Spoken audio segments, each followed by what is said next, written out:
여러분 안녕하세요. 오늘은 스웨터에 알 수 없는 검은 자국들이 있죠.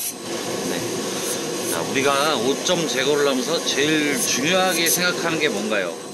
뭘로 뺄 것인가? 이게 아니라니까. 뭐가 묻었냐? 이것도 중요한 게 아니에요. 어디에 묻었냐가 제일 중요한 거예요. 자, 여러분이 약품을 쓰실 때는 항상 라벨을 먼저 확인하셔야 됩니다. 자, 겉감 면 100% 부자재 없는 스웨터입니다. 본 제품은 기계 세탁이 가능합니다. 안감과 겉감이 색이 동일하고 편직물로 이루어진 면 스웨터이기 때문에 일명 니트라고 하죠. 자, 염색 결례도에는 문제가 없을 것으로 보이기 때문에 작업을 진행합니다. 자, 5점을 구분하는 진단 방법입니다. 검정색이고 테두리가 진하다면 응고성 얼룩이고 가열이 되었다 라고 판단을 해야 되죠. 그러면 이거는 피예요. 피인데 점착성이 더 좋아 보인다. 선홍색이 전혀 보이지 않는다. 그러면 가열이 된 거고, 피고름일 가능성이 많습니다. 아토피 등으로 가려서 긁었다거나 뭐 이런 여드름이라든가 등드름 이런 거에 대해서 이제 피가 묻은 거죠. 사실 이런 분들 옷은 상당히 힘듭니다. 일반 드라이로는 빠지지도 않을 뿐만 아니라 물세탁으로도 빠지지 않고 그냥 대충 했다가는 다음에 더 힘들게 고착되는 경우가 많죠. 이런 경우는 이제 집에서 많이 세탁이 반복해서 이루어진 경우라고 볼 수 있겠습니다. 이럴수록 기초를 잘 지켜서 약한 약품으로부터 강한 약품으로, 비열 처리로부터 가열 처리까지 이렇게 순차적 세탁 방법을 사용하셔야 되는데, 첫 번째로 기본기를 철저하게 지키기 위해서 효소를 사용하겠습니다. 7종 효소제 사용해서 반응성을 보는 거죠. 효소의 작용 3원칙 알고 계시죠? 온도, 습도, 양분이 있어야 효소가 제대로 작용하게 되어 있습니다. 그 중에서도 습도, 즉 수분은 가장 중요한 요소라고 할 수 있는데요. 물을 뿌려줬죠. 물이 있어야 효소가 원활하게 작용한다, 그렇게 볼 수 있습니다.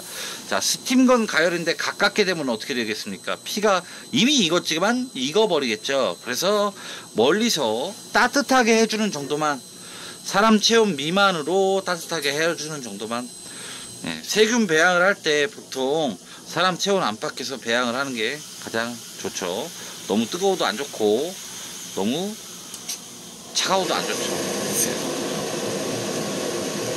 자, 이렇게 해도 별다른 반응이 없는 것을 볼 수가 있습니다. 그러나 이제 물을 이용해서 어느 정도 씻기는가를 확인하고 그 다음 작업을 들어가겠습니다.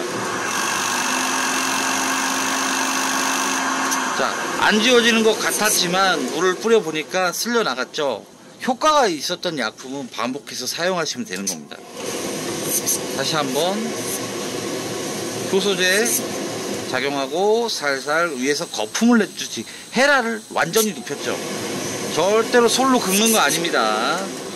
눕혀서, 칫솔 뒤라고 생각해 보세요. 눕혀서 살살살살, 혹은 두드려준다. 두드려주면 섬유 안에 깊숙이 박혀있는 것도 자극을 받기 때문에 이런 거를 전문용어로 미케니컬 액션이라고 합니다.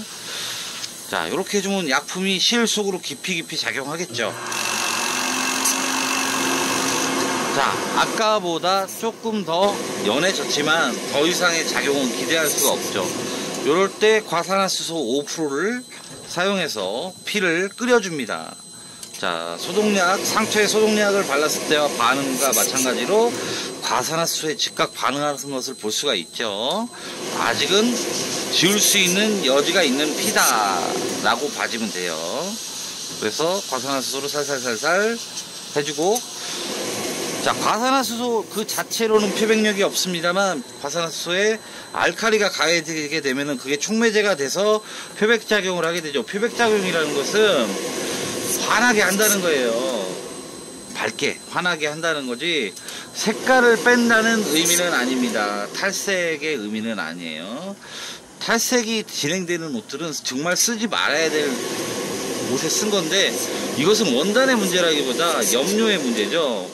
산소계 표백제를 사용해서는 안 되는 염료가 있는 것입니다. 우리가 주로 산소계 표백제를 사용하는 것은 면이나 면 직접 염료가 들어가죠. 염착이 잘 된 결례도가 좋은 그런 표준성 있는 염색을 한 면이고, 그 다음에 폴리처럼 뭐 락스를 부어도 끄떡없는 그런 원단들이고, 나일론에는 사용해서는 안 되죠.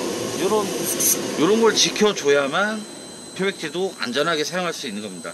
뭐가 묻었다, 과탄산을 써야 된다, 이런 개념이 아니에요. 염색과 원단을 먼저 이해하는 것이 중요합니다. 자, 그렇다면 이 수많은 피를 이렇게 하나하나 이렇게 뺄 수가 없으니까 이제 세탁 공정을 짜기 시작합니다. 그래서 저는 어떻게 짤 거냐면, 먼저 물을 뿌리고 효소를 바르고 섬유에 바깥쪽 안쪽 양쪽에 비닐을 붙여서 수분이 못 날아가게 해서 보일러 위나 밥통 위처럼 일정한 요 온도가 유지되는 곳에 올려놓고, 요 테두리 진한 링이 풀리고 결합이 약해진 상태에서 과산화수소를 쓰거나 아니면 완전히 풀렸을 때 웨트 클리닝을 진행하는 방법으로 세탁 공정을 설계하는 겁니다. 이런 식으로 작업의 효율을 높여주시면은 더 이제 빠른 세탁이 될 수 있겠고 현명한 세탁이 될 수 있겠죠. 여러분 명심하셔야 돼요. 항상 제일 중요한 것은 뭘로 빼냐, 뭐가 묻었냐가 아니에요. 어떤 염료, 어떤 원단에 묻었냐가 가장 중요한 세탁 설계 요소가 되는 겁니다. 감사합니다.